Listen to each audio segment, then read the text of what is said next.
One of the most popular and visible landmarks here in Whitewater, Wisconsin is right here on North and Main Street. The landmark? The Birge Fountain. But how much do we really know about it? Let's look in the history books and find out, shall we?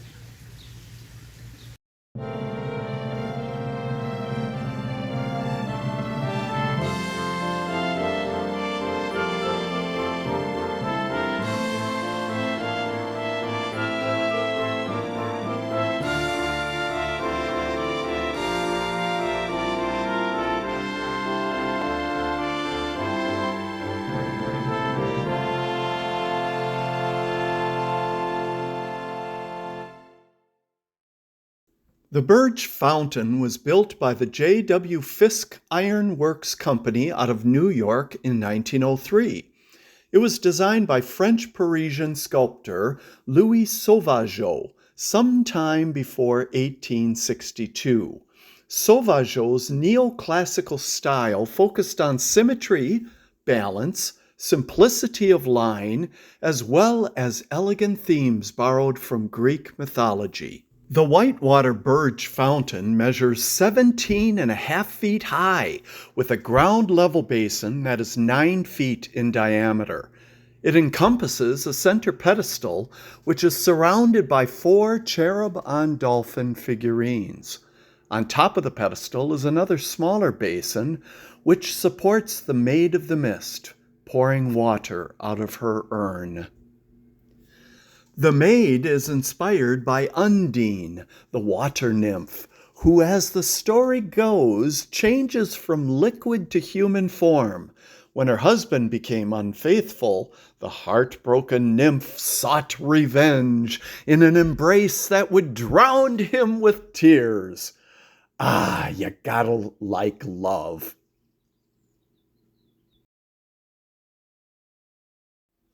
With all of this history and its incredible beauty, it's not hard to imagine that people from all around the state and country come to see this fountain when they're in town.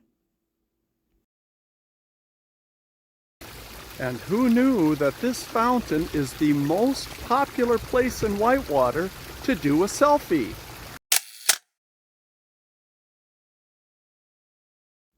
So, how did Whitewater score on getting a fountain in their small town? The fountain was gifted to the city by Julius Birge, who actually ordered the fountain through an order catalog book. In 1839, Julius Birge was the first child to have been born to European settlers in Walworth County. Julius went to school in a little brick schoolhouse, which was located in the spot that the fountain now resides.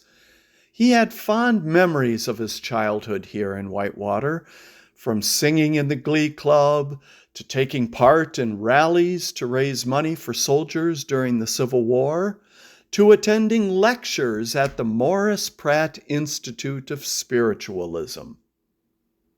And you know what's really cool? The Birge Fountain has relatives. Here is a close relative located in Franklin, Pennsylvania. This one, I think, got the short end of the stick, located in Thorntown, Indiana. And then there are the identical twins, located in Hoboken, New Jersey, and Halifax, Nova Scotia.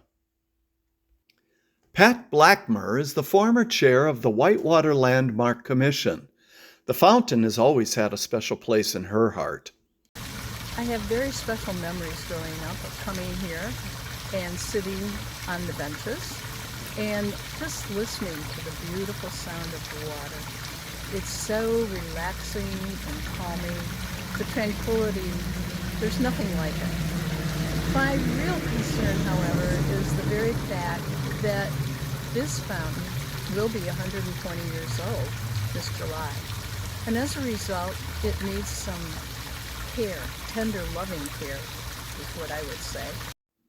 The needed tender loving care that Pat is talking about is due to the fact that the Birge Fountain was originally made out of zinc and cast iron, a favorite in the new industrial iron age of the United States. Artists found zinc and iron easy to sculpt with, and so it became a real popular medium of the time. Manufacturers, however, hadn't considered one real conundrum that in the long term, iron rusts and a fountain continuously spurts water. Not a great combination for long term preservation. After major renovation projects on the outside of the fountain in 1988 and 1998, it's now the insides of the fountain that need work. The real problem actually exists on the interior of the fountain. The cast iron elements are the basin on the lower half, the basin on the upper half, and of course the pedestal where everything is mounted. And these are rusting from the interior, so it's not visible in order for anyone to see it. Due to its inherent iron decomposition qualities and its age, the fountain is in need of another major restoration, this one by 2027. The cost estimate, $125,000, about the cost of 3 hip replacements.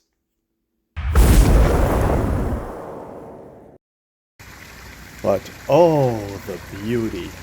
It's so difficult to put a financial figure on art, isn't it? It's not only beauty, tradition, and tranquility, but it's also a huge part of our history. And that's got to be worth something.